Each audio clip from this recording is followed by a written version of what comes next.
What is going on, everybody? It's the Hook Cam back again with another film breakdown. I am on the spot today with these videos. I am just pumping them out like it's my job. Recently, as in a couple hours ago, Nick Foles traded to the Chicago Bears for a fourth rounder.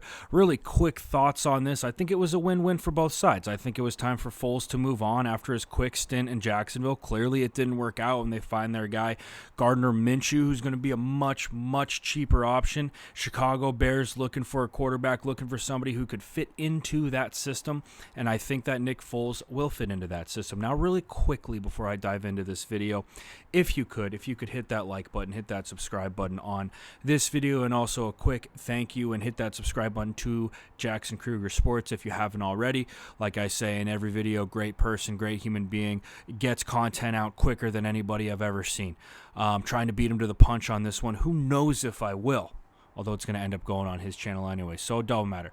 But if you've already subscribed to his channel, please subscribe to my channel, The Hook Cam. I've said enough about that. Let's dive into this video.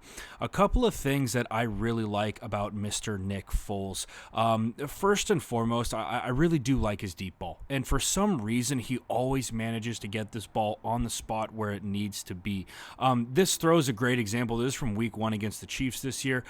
Really simple, like flood concept that the Chiefs managed to mess up. It looks like they're trying to roll into a cover 1. I'm not 100% sure. It could be a 2. Not entirely sure. Either way, we get some separation created here with our number 1 receiver. And this throw from Foles, when we look at it, I mean, we got pressure in our face. We got 2 guys closing in on us right here. He's still in a decent position, gets this ball up and over. He's got this beautiful rainbow that he gets on balls, and he just is able to drop them right in the bucket, right where it needs to be. I think that his deep ball ability is sneaky good. Now, moving on to this next game against the Colts. This is later in the season, obviously, because he suffered a broken collarbone. We got a pretty clear cover 1 right here, right? We're going to be manned up basically everywhere. I do believe that they drop a backer, and he's going to take this shallow route. And Foles, the one thing I like about him is that he waits, and he's got great patience in the pocket, right? He steps up. He's waiting for this cat to break on his route and for it to clear the backer.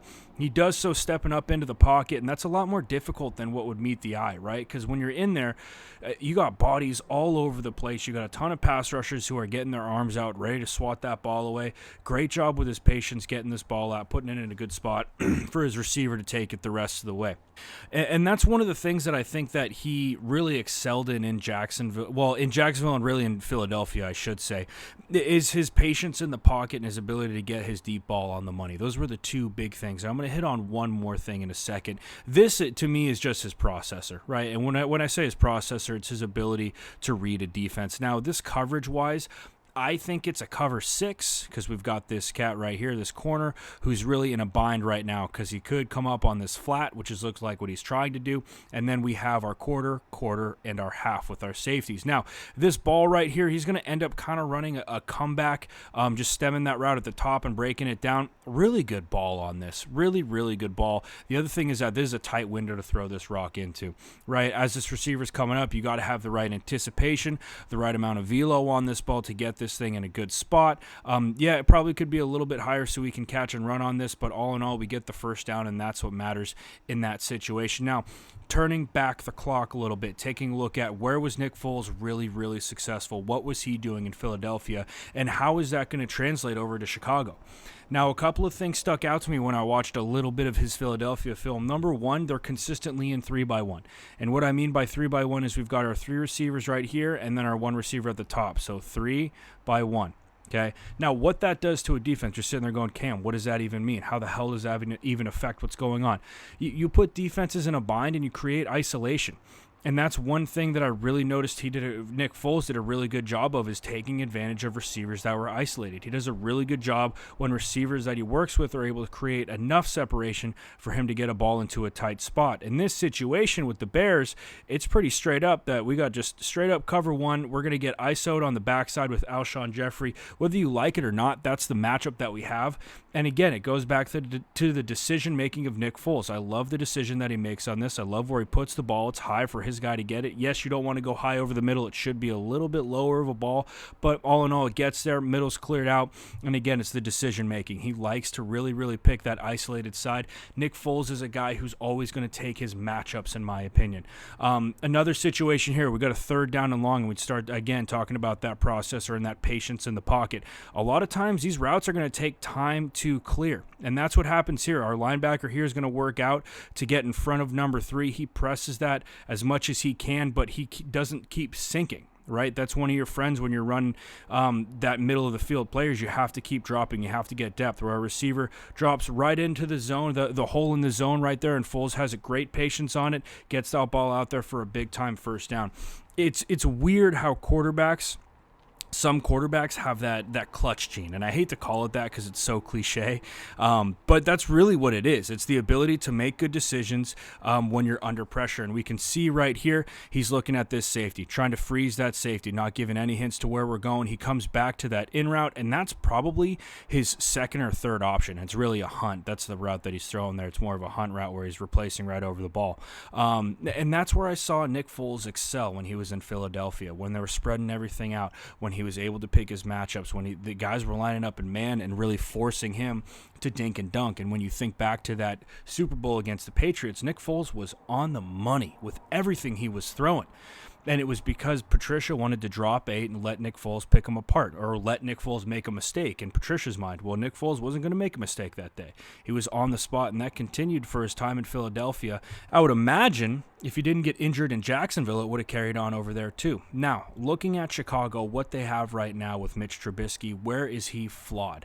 I see all over Twitter sometimes that he can't throw to his left, and it's really hard to find film where he doesn't mess that up. He consistently messes up throwing to his left. Blows my mind that this happens in the NFL. But we can see here off of the play action, we're going to get a little wheel out of one of our receivers in this bunch right here. Number 18 is going to run kind of a wheel across the formation. Trubisky, he's got space. He has zero excuse to miss this pass, right? He's got no defenders within, 10 yards who are a serious threat on this. He's got to put it on a line, put it on your receiver, give him some room to run, and he just skies this thing. He skies it over his receiver's head, gives him no chance on it, and that is going to kill. That's going to kill chances. If you can't throw to your left, like we've seen multiple times from Mitch Trubisky, then we're going to have a problem. Now, the other thing that I think he's not the best at, and I don't want to just rip on Mitch Trubisky for the rest of this video, but his processor just isn't there when it comes to being able to break down coverages mid-play, and that's not easy to do. Let's not sit here and act like all of us who are watching this could do that, because that's just not how it is. I would get smoked if I was trying to do this. This takes weeks and weeks and years of practice, right? But in this situation, we're staring down our number one receiver over here. Well, guess what? We got coverage right there. We're pressed. He's blanketed. We got to come off that. We have to come and look at our number 2 and 3 options, because right now this is covered up. There's no chance that ball is going in there. We got to come off it right now. Instead, he stares it down. He's trying to force it in there. Thank God that ball wasn't thrown, because it probably was going to be picked. Now, in this situation, when we're on the goal line situations are very, very difficult. Everything's compressed. Everything's smashed together. You have to make quick decisions, and they have to be the right decisions, and you need to make them right now. That's why quarterbacks like Tom Brady, like Aaron Rodgers, why those guys Mahomes are so great, because they're great processing, right? As soon as that ball snapped, they know exactly what the defense is going to be in. They know what they're going to roll in, and they know if they're wrong about something, I can always check this ball down. So in this situation, Mitch Trubisky is going to try and force this ball into his number one receiver at the bottom, who's running a corner. Now, I don't hate that. I think that this call isn't bad, but where are we throwing this ball? This ball is behind him. It's nowhere near where this receiver is going to end up. If we are going to throw this ball, it needs to be thrown down and away, right over here. If you're going to throw it shallow, it's got to be down and away to the bottom of the goal line. Or you have to throw it to the back of the end zone high where only your guy can get it. Instead, he throws this thing to the middle, and it looks like it skips off the N in Vikings.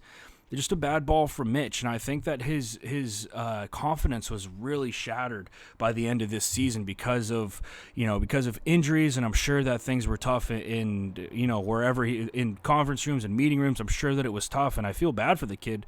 But all in all, he wasn't performing to where the Bears wanted him. And whether they're going to start Foles right off the bat or have a quarterback competition, obviously I wish the best best for Mitch Trubisky. I have nothing against him. This is just an evaluation from what I saw. Now, a little bit of where I think Nick Foles can excel in the Chicago Bears offense. Foles is great for some reason running RPO, right? And not him actually running the rock, but an RPO where he has the ability to hand this thing off or give it, hand this thing off or throw it. So in this situation, here's our read guy, this backer right here, and we're going to run a slant with our number 3 receiver. So we can see right off the bat, Trubisky, he's going to snap the rock, and he's staring right at that backer. Boom. Okay, well, we know that he just took 3 steps up. We're going to hit this slant right behind him. Got to get it out quick and got to throw it at an awkward angle. That's fine. Right, and I think that as they go later into the season with the Bears, they really got away from that. And that hits right into what Nick Foles can do. For some reason, I don't know why, but he's great at being able to read an RPO, being able to see where that backer is going to be and getting that ball off in an awkward window or an awkward angle for his arm. The other thing that Nick Foles is very, very good at is off the play action. And a lot of times because he can get that deep ball going. And in this situation, again, something that I think the Bears got away from is their play action. And they got away from it because they stopped running the rock. Can't run play action if you're not running the rock. So in this situation, this is week 1. They can run play action all they want because there's really no tendencies to them. So we give that quick run action. We have a receiver getting upfield on this vertical. And again, this is right where Nick Foles can hit this ball, right? This actually is not a great ball from Mitch because it's thrown late and it's thrown behind him, right? We can see right here, we can see our receiver, see how he puts on the brakes right there and he's got to come back to it. Not the best ball. Again, I'm assuming that he's running a vertical on this and not running. If he's running a comeback, then this ball's fine. But like I said, this to me is right in Nick Foles' wheelhouse, being able to work off of the play action, being able to keep his mind going and get those deep balls going because I really do think that he throws a beautiful deep ball.